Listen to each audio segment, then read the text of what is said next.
नमस्कार दर्शकों, स्वागत है आपका कुमाऊनी बेला में। जैसा कि आप जानते हैं कि सावन का बहुत बढ़िया महीना चल रहा है। मैंने सोचा क्यों ना इस सावन के महीने के बारे में कुछ इम्पॉर्टेंट बातें शेयर कर दी जाएं, जो आपके लिए काफ़ी लाभकारी भी होंगी और जो आपको जाननी भी चाहिए।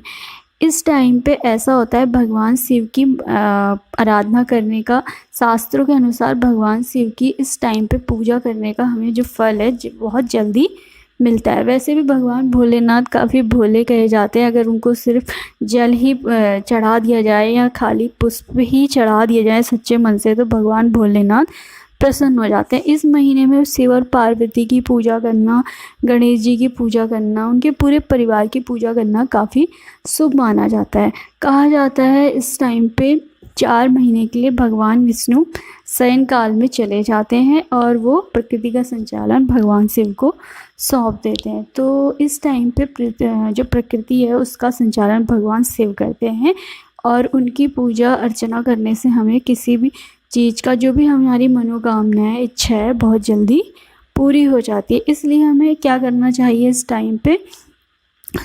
टाइम पे सुबह सुबह उठ के, नहा धो के, साफ़ सुथरे कपड़े पहन के हम भगवान शिव की पूजा करनी चाहिए। उनको जल चढ़ाना चाहिए, शहद, रौली, तिल वगैरह, दूध वगैरह, शहद से उनका अभिषेक करना चाहिए। ठीक है, उनको जल चढ़ाना चाहिए और ओम नमः शिवाय का जाप करना चाहिए और महामृत्युंजय मंत्र जो होता है उसका भी पाठ करना चाहिए। इस टाइम पे हमें शिव भगवान की कथा भी सुननी चाहिए, व्रत लेना चाहिए। ठीक है, इस बार सावन का जो महीना है उसकी शुरुआत हुई थी 14 जुलाई से और जो इसका समापन होगा वो होगा हमारा 12 अगस्त को। ठीक है, तो इस बार जो सावन का पहला सोमवार है वो पड़ेगा हमारा 18 जुलाई को, दूसरा पड़ेगा 25 जुलाई को और तीसरा पड़ेगा 1 अगस्त को और चौथा पड़ेगा 8 अगस्त को।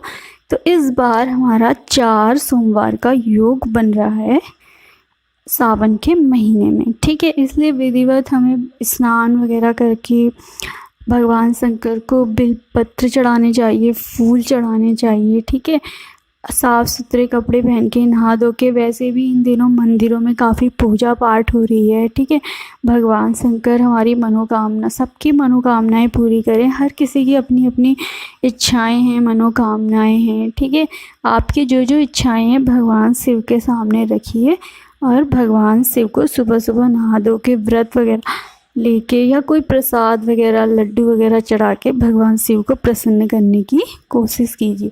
इस टाइम पे भगवान शिव की कथा पढ़ना भी काफ़ी अच्छा माना जाता है।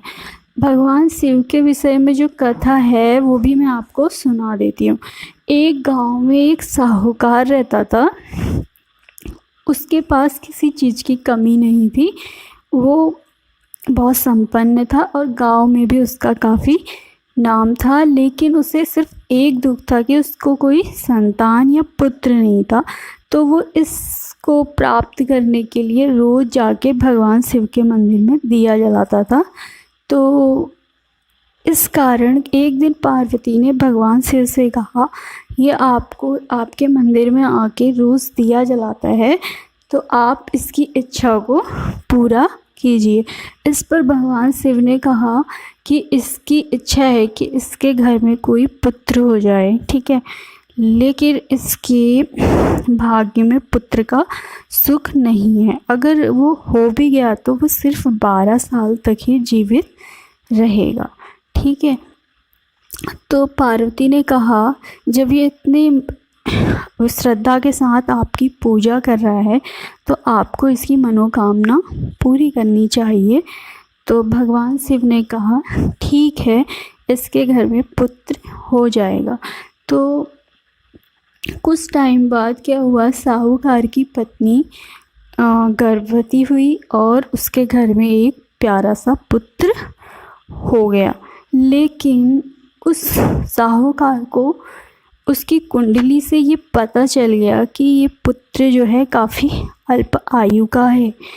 ठीक है, धीरे धीरे समय बीतता गया। जो बालक था वो धीरे धीरे बड़ा होता गया और अब वो 11 साल का हो गया। तो उसकी माँ ने कहा कि अब हमारा पुत्र बड़ा हो चुका है, अब इसका विवाह वगैरह कर देना चाहिए। इस पर साहूकार ने कहा कि अभी विवाह करने से पहले हमें इसे काशी भेज देना चाहिए पढ़ाई करने के लिए मामा के साथ। तो साहूकार ने मामा को बुलवाया और कहा कि इसको ले जाओ काशी और वहाँ इसकी शिक्षा दीक्षा दिलवाओ।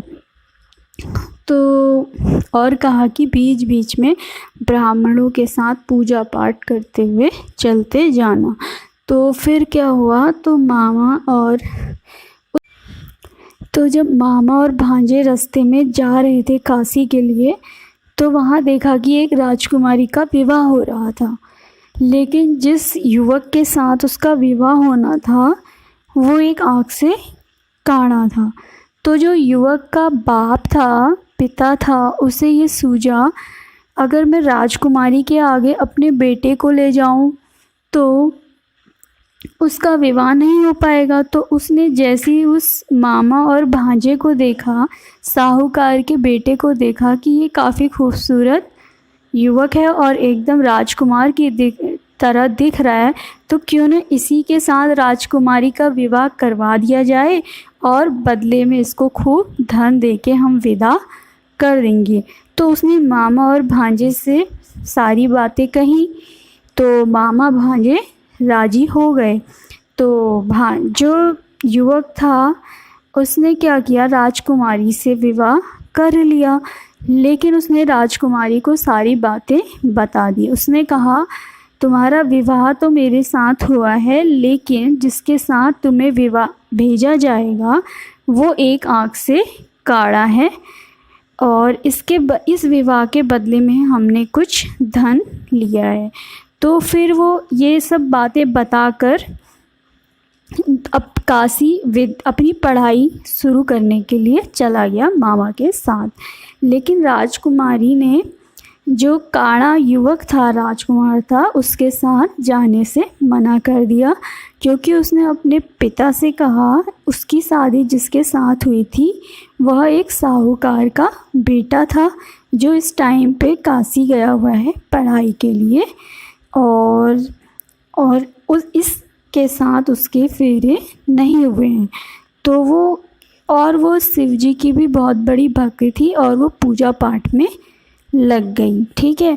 उधर जो साहूकार था वो भी अपने पुत्र की लंबी आयु के लिए भगवान शिव की पूजा करता रहा। दोनों पति पत्नी पूजा करते रहे कि हमारा बेटा अपनी पढ़ाई पूरी करके सकुशल लौट आए। उधर वो मामा भांजे दोनों काशी पहुंच गए और युवक अपनी पढ़ाई करने लगा। और एक दिन अचानक क्या हुआ, जैसे ही युवक 12 साल का हुआ तो उसके प्राण निकल गए। मामा ने उसे पुकारा, लेकिन काफ़ी बार पुकारने पे जब वो नहीं आया तो मामा को लगा कि अब ये मर चुका है। लेकिन उधर से जब शिव पार्वती आ रहे थे तो भगवान की कृपा से, उन लोगों के व्रत के आशीर्वाद से वो युवक फिर से जिंदा हो गया। और फिर जब उस युवक की पढ़ाई हो गई, ख़त्म हो गई, तो मामा भांजे दोनों काशी से अपने घर को जब लौट रहे थे तो बीच में राजकुमारी का घर पड़ा। तो राजकुमारी के पिता ने कहा आप मेरी पुत्री को भी साथ में ले जाइए, और बदले में राजा ने खूब सारे धन के साथ अपनी बेटी और उस साहूकार के पुत्र को विदा किया। और जब उधर देखा कि उसके जो साहूकार और उसकी पत्नी थे वो भी अपने बेटे का इंतज़ार कर रहे थे, काफ़ी टाइम से पूजा पाठ कर रहे थे, तो जब पुत्र और बहू घर लौटे तो उसके आने की खुशी में उन्होंने खूब पूजा पाठ करवाई और भगवान शिव की कथा सुनी। और इस तरीके से उस परिवार का भगवान शिव ने पूरी तरह से भला कर दिया। ये सिर्फ उनकी पूजा पाठ का ही आशीर्वाद था, भगवान शंकर की ही कृपा थी जो उनको सारे सुख प्राप्त हुए और वो सारी परेशानियों से बाहर निकल सके। धन्यवाद।